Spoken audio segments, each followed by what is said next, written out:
Tony back at it again with another Tech with Tony episode. If you see on my dinner table, we have my brother's gaming rig right here.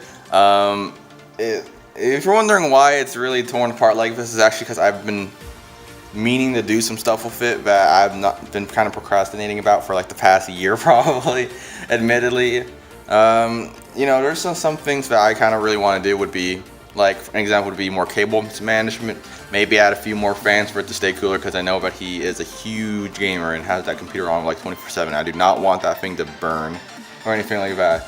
Another thing would be that, an example would be like the USB 3.0 port, which is right here on the motherboard, is actually bent, so he can't actually use the front USB 3.0 ports on his computer, and I'm fixing that, and just mostly normal cable management things that I personally want to do. Here, let me show you what he actually has in this rig.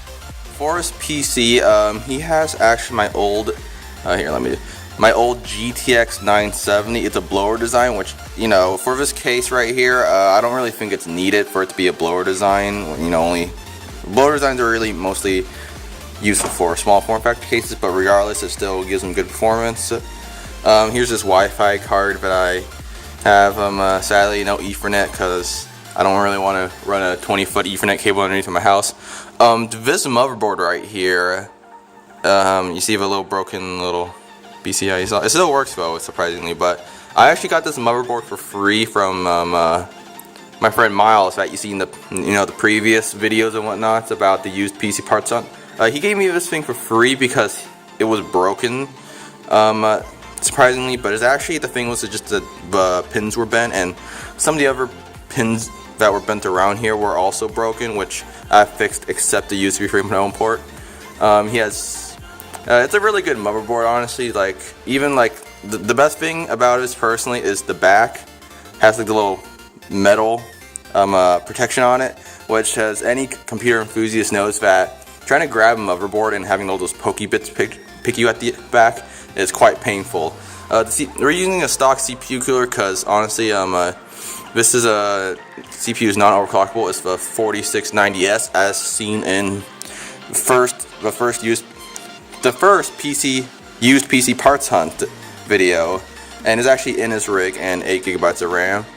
Actually, the whole PC is running quite well. You see the wonky cable management here. It has a 500 watt PSU and a 2 terabyte hard drive. I forgot if it's Western Digital or Seagate, one of them, but it's doing good.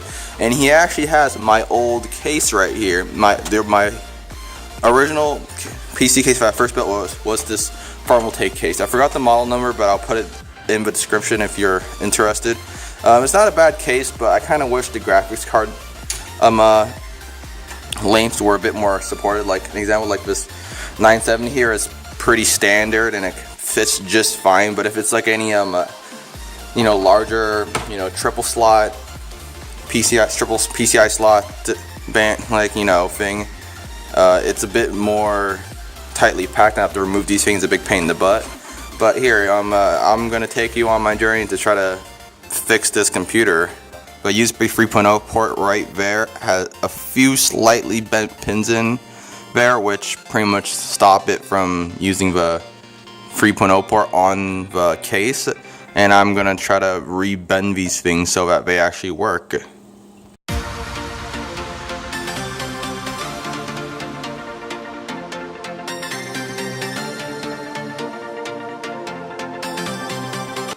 So after bending these pins back with my trusty toothpick there, come on, focus, and come on now, there we go.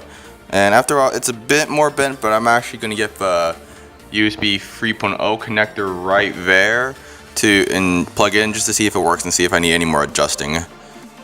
Okay guys, so I've rested this on this motherboard and whatnot, and I'm actually going to try to see if this thing plugs in. So let's see if it works.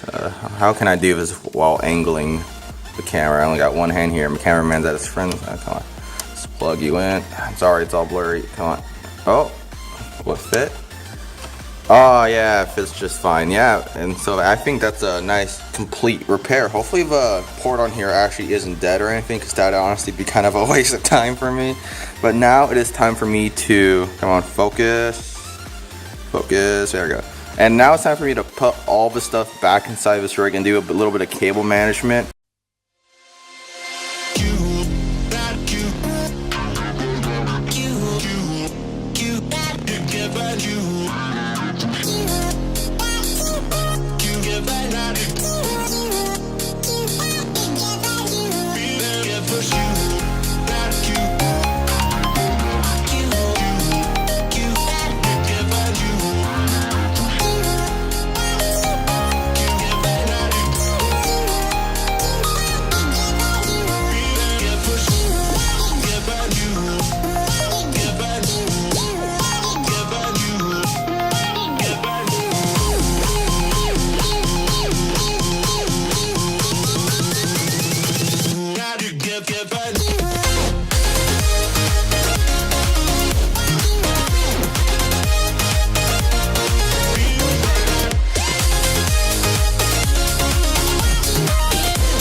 There we go.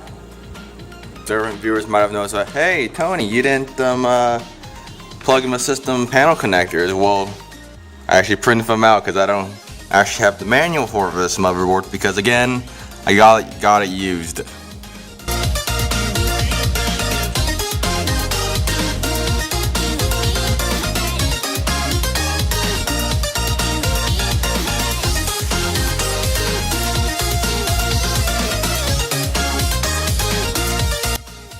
Now the last thing I got installed now is the Wi-Fi card and his graphics card.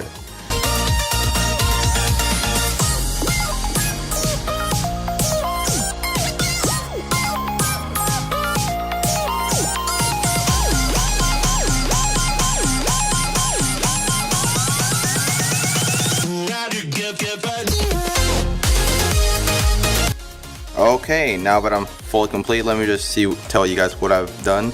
So mostly, one thing is that cable management along this side was actually pretty bad in my opinion. But he had a lot of cables running amok around here. What else? What would I do a bit better would be maybe hide these things in the back panel a bit more. And I have this spare cable right here which I cannot fit in the back panel, so I could have shoved it back there possibly, but hard drives mounted, USB 3.0 port fits in and fully working. Everything seems to be booting just fine. You know, I got a nice LED right there. Airflow is actually pretty good. The cable management that I did will actually improve it slightly. I added a fan in here too, just cause, you know, to help it out, because he only has two fans in here and two fans in here prior, which kind of starved the 970 possibly of airflow. So yeah, the whole I guess we can call it a rebuild, actually went pretty smoothly. I actually quite like the design. The whole PC build went very smoothly in my opinion. Nothing really went wrong. Really, just overall it was pretty dang good and solid. Pretty basic. The USB 3.0 port on his motherboard actually does work, so that's pretty good, because prior to this he had to plug in his USB headset to the back of his computer, and whenever he wanted to use it for like his Xbox or whatever else he needs, or to loan it to someone, he would have to reach around there and unplug it, which was a bit of a pain in my opinion. So now that he can just plug it to the front, it should be a lot easier for him, really. Anything else that I would do? Maybe later I might give him some more fans, because there is another 140 millimeter fan that can be placed on the top there, which will improve the airflow just a bit. I'll see if I really want to feel like doing that, but overall the rebuild, as I should call it, went pretty smoothly. Thank you for watching. Stay tuned for more Tech with Tony episodes. Like the video if you liked it, disliked it, subscribe for more content, and thank you for watching.